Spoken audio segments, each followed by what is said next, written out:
so I'm going to talk a little bit about our February 2018 tornadoes. We host an event similar to this in Nashville, and it's called Severe Weather Awareness Day. So if you guys ever go down to that event, it happened on this day. So we had a bunch of Western Kentucky students there, and they were all rushing back, I think, to get back to monitor the weather. And so were we. We were all working at it, so we wanted to get back to the office. But this is what ended up happening that day. We had 4 tornadoes. They all occurred up in our northwestern part of our CWA, so around Clarksville. This first one started in our area and then moved up into Kentucky, and that was at 4 p.m. and that happened with a discrete cell. We're not going to talk too much about that tornado, but we will talk more about these other 3 tornadoes which happened around 9 p.m. There were 2 EF1s and 1 EF2.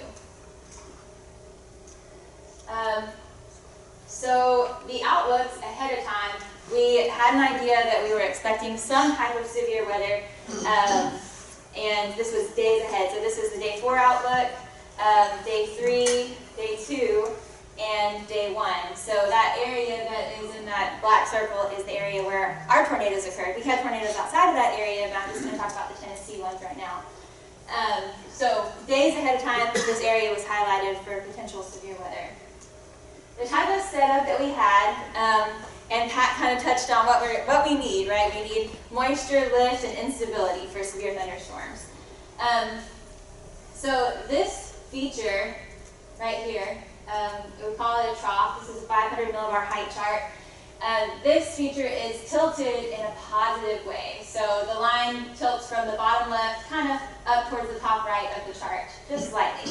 So when it's tilted like that, usually not too much to worry about. And this is at 6 a.m. that morning. That's how that feature was tilted. If we fast forward to 6 p.m. that night, this same trough had moved all the way across the country and was now tilted negatively. So it's tilted from the bottom right up to the top left. When this happens, when that kind of tilting happens in the atmosphere, we get a deepening low pressure system on usually right here. And that's what happened in this case, is this trough helped to deepen a low and pulled a lot of moisture and warm air into the perfect area into Middle Tennessee and Kentucky and Western Tennessee for tornadic development. So here's the low I'm kind of talking about. I don't have a loop, but this is just a screen, kind of a capture of where that low was in the morning when we had that positively tilted trough. It was down here kind of in northeast Texas, and by 9 p.m. that night when these tornadoes occurred, it had already moved from northeast Texas all the way up towards Iowa, and it had deepened from 1010, right here, that's the value, down to 1002. So there was rapid deepening of this low pressure system, which was key in bringing in shifting winds and then higher dew points and higher temperatures in our area down here. So this is the sounding. I don't know how many of you are familiar with soundings, but the important part of what we're looking at is how the winds were oriented and how the winds were changing with height at the time that this sounding was taken at 7 p.m. in Nashville. So Nashville didn't have as good of conditions that were up in Clarksville, but we still had pretty good winds. So right here are wind bars, and they're showing the wind speed and direction as we go up in the atmosphere, away from the ground. So this is showing that the winds are out of the south, off the surface, and then as we go up to around, I think we're at almost 1,500 meters, they're out of the southwest, and they're at like 35 knots. And then they become 50 knots at 2,000 meters. So that creates this turning in the photograph. So I'm saying there's maybe some terms you're not familiar with, and feel free to ask any questions after this, or ask me where you can find more information about this. So we'll talk about what happened after all of this. So this turning in the photograph is really what's indicating there's really good rotation in the atmosphere, and that's what we're looking at for tornadic development. We want to see some really good twisting and turning and some high winds as you go up in the atmosphere for tornado development. So this is another way of looking at that same thing. So this is just a plan view of the 0 to 3,000 meter storm relative salinity. These values are incredibly high. So 800 is a really, really high value. That just means that there's a lot of that turning in the atmosphere. And then 0 to 1 kilometer is just looking at the very, very lowest of that layer, and it's still a very high number, so 600. So we have a lot of really good potential for rotating storms up there. So another thing we need is instability. It doesn't matter if we have all that rotation in the bottom levels, we need something to develop and really tap into some of that rotation. And on this day, we didn't have a ton of instability, but we definitely had enough to create some good updrafts.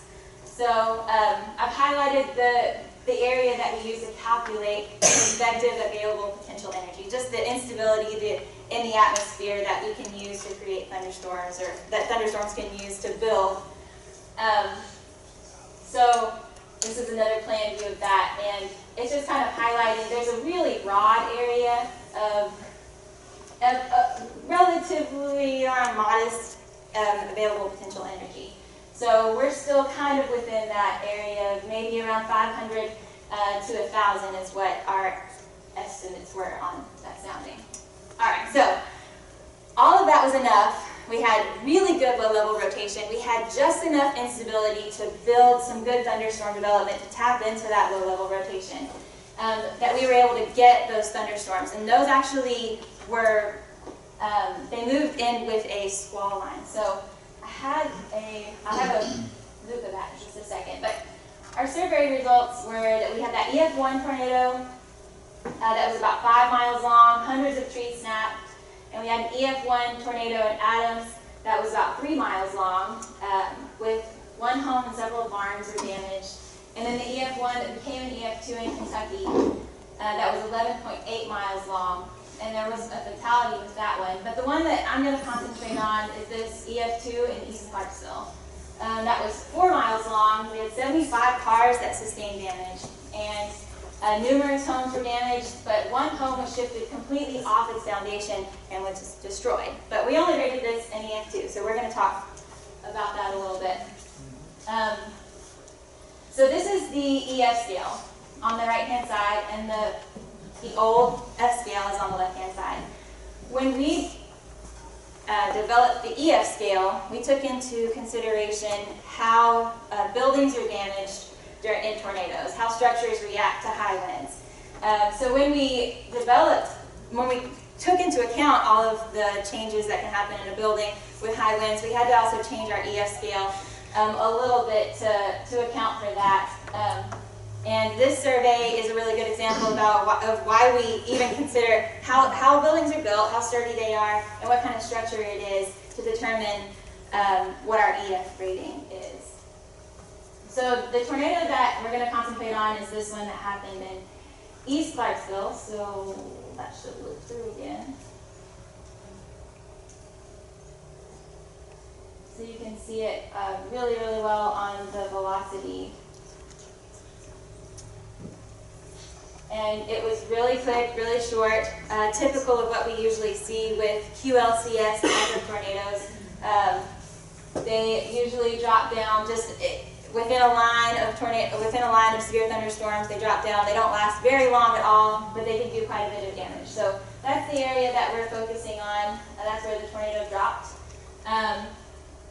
And we're going to zoom into this area where the beginning of the tornado is, and this is the house that we're going to focus on. So there were many homes damaged in this particular community, but this house saw by far the very worst damage of all. Here's another kind of like tilted bird's eye view, so you can see what this house looked like before.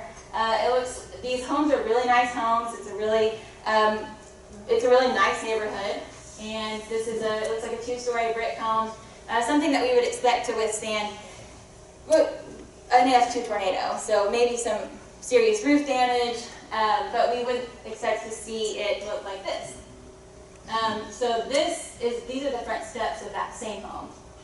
And there's no house left. If you look at how we rate tornadoes, usually if the home is completely gone, it would be more than an EF2 tornado. It takes higher winds than an EF2 winds to completely demolish a house that way. But this is a good reason why we go out and we actually do these surveys and we look at the structure and we have to pay attention to the details. So Chrissy actually did this survey, and these are her photos. People are cleaning up. You can tell that this home shifted off the foundation and just completely blew apart. There was really nothing left of it. So these are people just kind of helping clean up afterwards. All right, so this is a really, really important photo. This is the corner of, well, one corner of the house. And this is how it should look. There's concrete down in between these cinder blocks, and there's rebar going into the concrete, and then it's also capped off. So that's what we want to see. That's a good thing. The problem is the corners were the only place that concrete was poured and rebar was put down into the corners of the home. It wasn't anywhere else along the sides, along the foundation, which meant that this house was basically barely secured to its foundation. It might as well have just been laid on top of it. So this is another picture of just the blocks, and it should be every 24 to 36 inches, there should be concrete poured in between those blocks and rebar put down into it. And in this case, this is just proof that there was none of that. So it's a really unfortunate incident, but that's the reason why we think that their house just couldn't withstand the winds that the F2 tornado threw at it. So we don't know exactly how it happened, but we kind of think that what happened was the wind just hit that house perfectly, got up under the bottom of the house, and was able to lift it right off of the foundation because it wasn't correctly secured down. So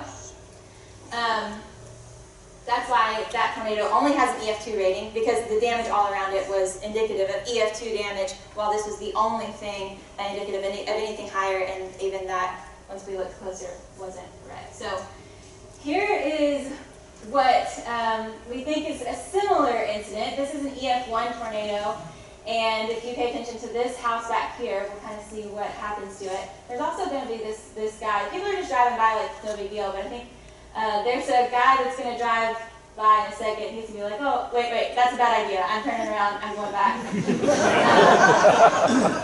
Smart guy, but now this house, you can kind of see it just completely moves off the foundation, slides off the foundation, and gets blown apart. Because once it's off foundation, there's not as much holding it together. So we think, we don't know the exact details of that survey, but the way it slid off the foundation is probably something similar to what happened in Clarksville. So there's some contact info for me, and I think actually through mine too. So somebody can go along today if they want. But if y'all have any questions, I can answer some, I think. And if you don't, then that is fine too. Thank you very much.